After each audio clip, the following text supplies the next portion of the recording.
la bienvenue aux personnes présentes avec nous. Donc aujourd'hui, vous allez présenter le couronnement de vos 5 années d'études. Vous allez présenter votre projet de fin d'études que j'ai encadré moi-même. Alors vous avez pour prévu combien 7 à 10 minutes pour présenter les conclusions de votre étude que vous avez faite. D'accord? Donc tâchez de respecter le temps s'il vous plaît. Et après, donc, si M.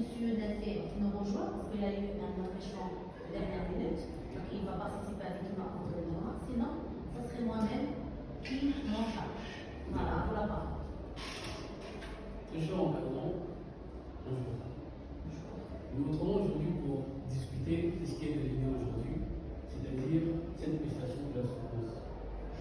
En plus d'être ce qui marque la conclusion de mes 6 mois au sein de la prestigieuse entreprise de la préfecture Message, elle marque aussi la fin d'un cycle du parcours que je vais passer au sein de l'ONCG durant ces 5 années.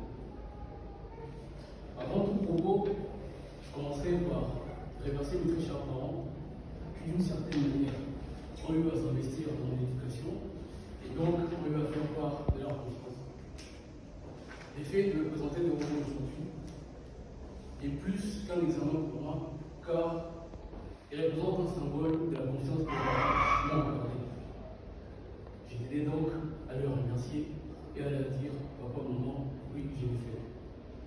J'étais là à remercier aussi mes très chers amis, les différentes contrées, les différentes filles qui sont venus aujourd'hui au jour de ma soutenance. Comme un symbole, ils étaient là le premier jour et ils sont là aussi ce dernier jour. Très cher encadrement, je vous remercie d'avoir pris le temps de diriger ce rapport et aujourd'hui nous voilà pour vous dire ce qu'il en résulte. Mesdames et messieurs, je vous remercie. Tout au long de ce travail, nous aurons principalement à essayer de comprendre le contexte et l'importance du sujet. Nous verrons ensuite la description et la justification qui nous a amené à cette problématique, la méthodologie de recherche et donc ce qui en résulte, les limites et recommandations que nous apporterons à cette analyse et à ce contrôle, et ensuite nous apporterons une conclusion.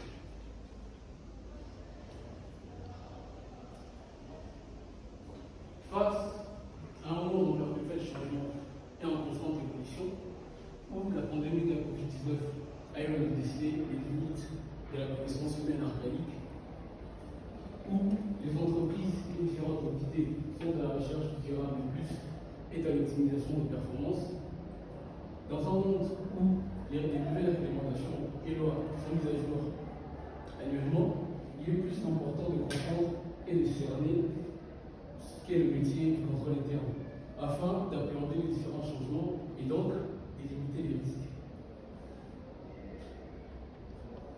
Ce sujet a tout d'abord une importance académique, car il m'a permis de mettre en œuvre les différentes compétences théoriques et de comprendre et d'appréhender ce nouveau secteur qui est le secteur de l'asset management. Mais en plus de cela, elle a un rôle dans l'amélioration de l'entité, car ce contrôle nous a permis de déceler certains points forts, mais aussi certains points faibles. La problématique qui nous a amené à discuter aujourd'hui, c'est comment utiliser le contrôle interne dans les entreprises du secteur de l'asset management afin de minimiser les risques opérationnels et financiers.